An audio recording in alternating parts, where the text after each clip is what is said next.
Some Here you go, truths sir. never make it into Can I reports. get you anything else? They don't show up in spreadsheets or quarterly reviews. They don't flash red on dashboards or trigger automated alerts. They hide in plain sight, settling quietly at the bottom of chipped ceramic cups in break room corners, in the pauses people learn to keep to themselves. That morning's drizzle wasn't heavy. It didn't demand attention. It was just enough to blur the windshield, like the town itself was trying to fog over what was really happening. A silver gray pickup truck slowed as it turned into the lot of Sunrise Diner, location 28, rolling past a weathered sign out front. The neon open 24 hours flickered with a tired hum, the same way it always had.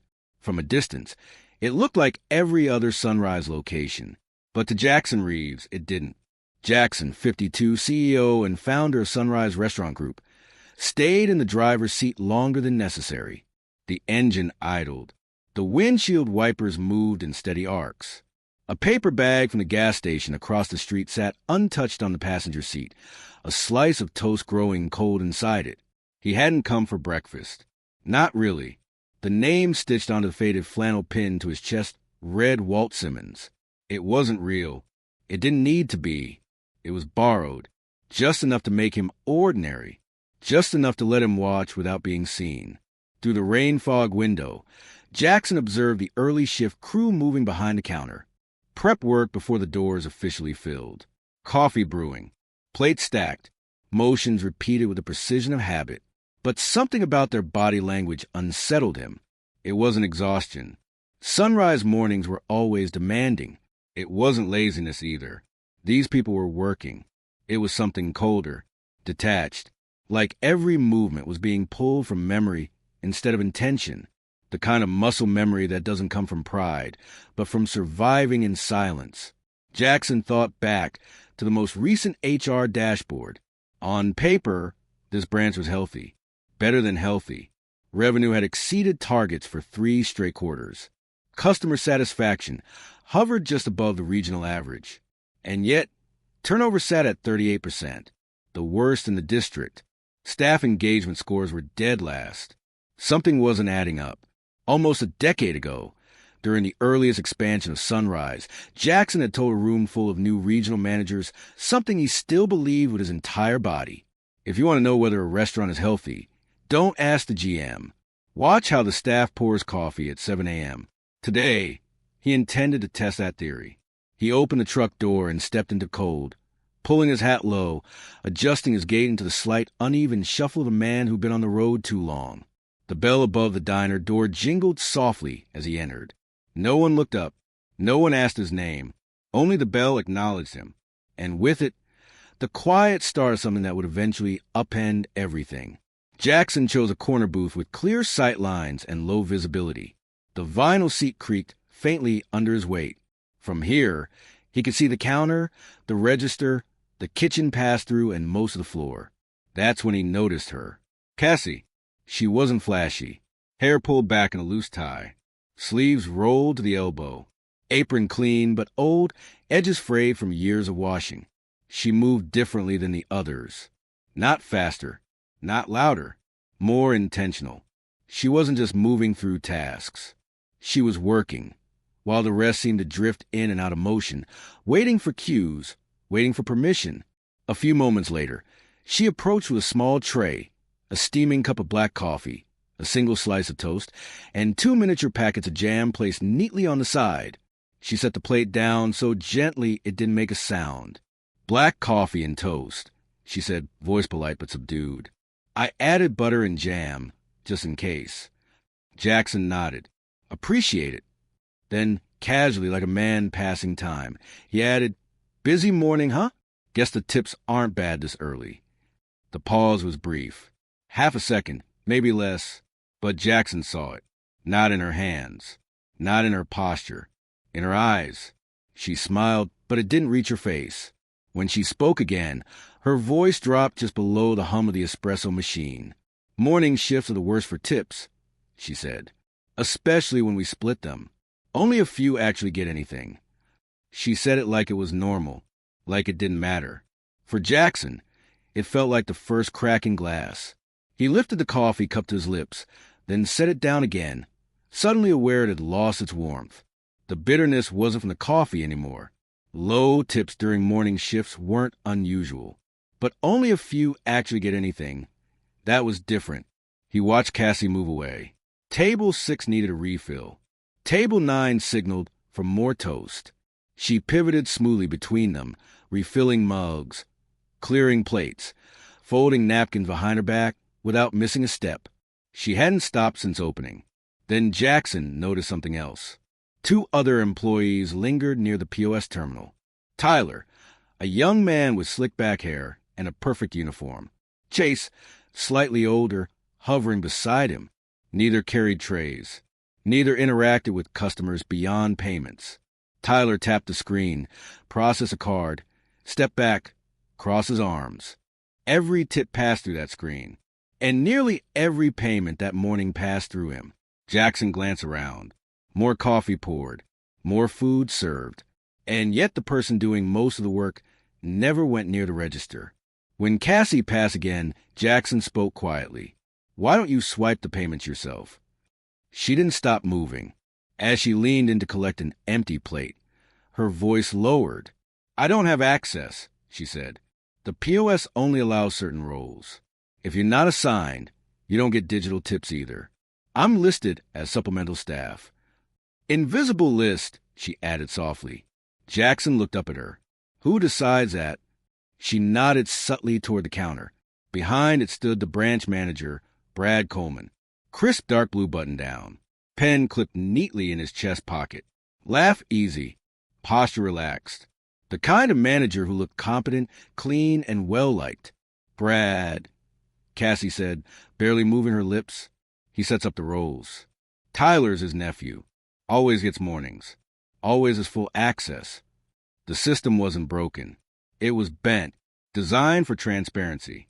Equal splits. Role-based access tied to function. This wasn't confusion. It was manipulation disguised as structure.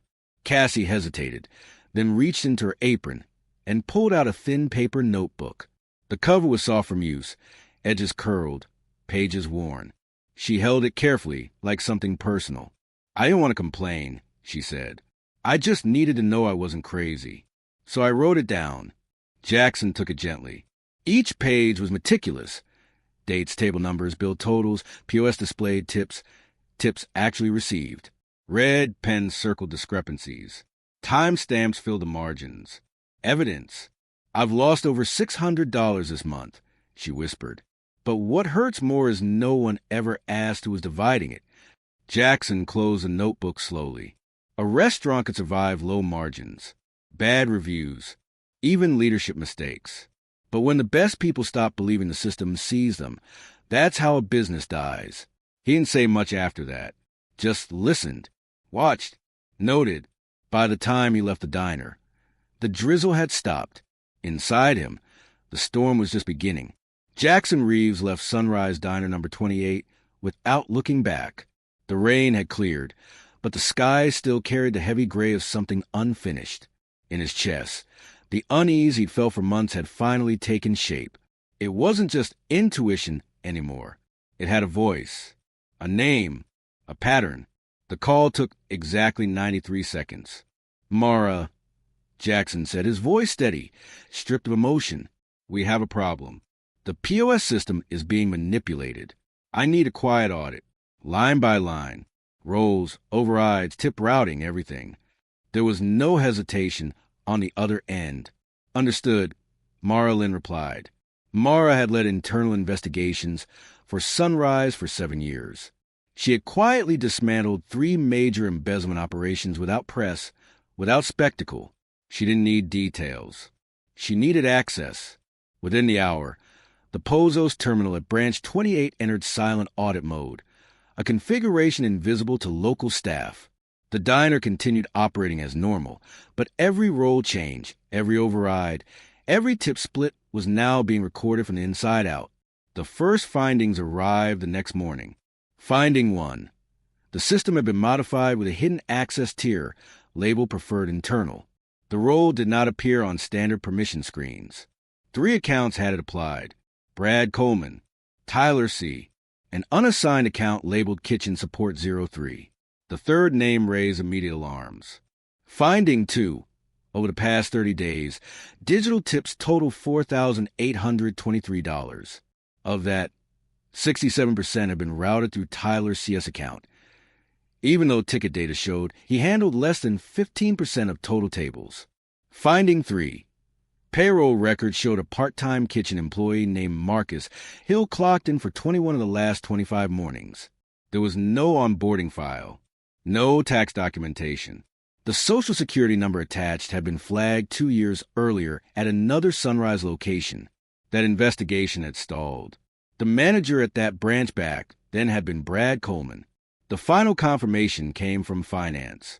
A shell entity, Douglas Henderson LLC, had been receiving weekly service processing fees. The amounts matched the missing tip differentials to the dollar. The LLC's registration traced back to an email address Brad had used years before his promotion. This wasn't favoritism. It was fraud. And Cassie, by keeping notes in a quiet notebook, had exposed more than unfairness. She had cracked open a system that had been feeding on invisibility. Friday morning arrived without warning. 9:02 a.m. peak hour. Sunrise Diner number 28 was full. Coffee hissed. Plates clattered. Cassie moved through the rush with a new trainee beside her, apron already stained, pace unbroken. Behind the counter, Tyler worked the register with practiced confidence. Brad leaned casually near the service bar, laughing with a regular, every-inch-to-polish manager. At 9:06 a.m., the door opened. No flannel. No disguise. Jackson Reeves stepped inside wearing a charcoal gray suit, the same one he'd worn opening the company's 50th location. Behind him was Mara, tablet already glowing with live data. Silence felt like someone had cut the power. "Good morning," Jackson said calmly. "I won't take much of your time. Just the last 15 years I spent building this company." He placed his hand on the counter and looked directly at Brad. "I didn't build Sunrise so families could hand each other power behind closed doors." Mara tapped her screen. Graphs appeared. Tip distribution by name, unauthorized role assignments, payment trails leading straight to Douglas Henderson LLC. "You received 67% of tips this month," Jackson said, his voice level, directed at Tyler. "Not because you serve more, not because you work harder, but because someone gave you access others didn't know existed." No one spoke. Brad was suspended on the spot. Tyler's access revoked. Legal review initiated. Jackson scanned the room. Not for fear, but for recognition. "If you've done the work," he said, "you will be seen. If you've hidden behind loopholes, you'll be removed." No applause followed, just a heavy, honest silence. Jackson turned to the POS terminal. "Starting today, there are no invisible roles." He gestured to a young employee near the back. "Your name?" "Ben." The man replied, startled. "Ben," Jackson said, "log in." The entire staff watched as Ben used his own ID for the first time. The screen updated. The system changed. A line was crossed. 1 month later, Sunrise Diner number 28 felt different. Tips displayed live and transparent. Names attached. No whispers. No doubts. Cassie no longer carried the notebook. She didn't need to. She had become a regional training manager, quietly rolling out the new system across every outdated Sunrise branch. She didn't lecture. She told a story. Turnover dropped 18%, but the metric Jackson cared about most came from a single internal question. "Do you feel seen at work?" One morning, Jackson returned alone. No audit, no announcement, just coffee and toast at the same corner table.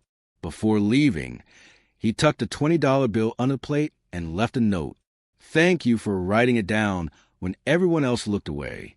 That evening, Cassie sealed her old notebook into an envelope. "For whoever comes next," she wrote, "you're not crazy for noticing." Fairness, she had learned, wasn't loud. It didn't arrive in speeches. It came quietly, one table, one name, one page at a time.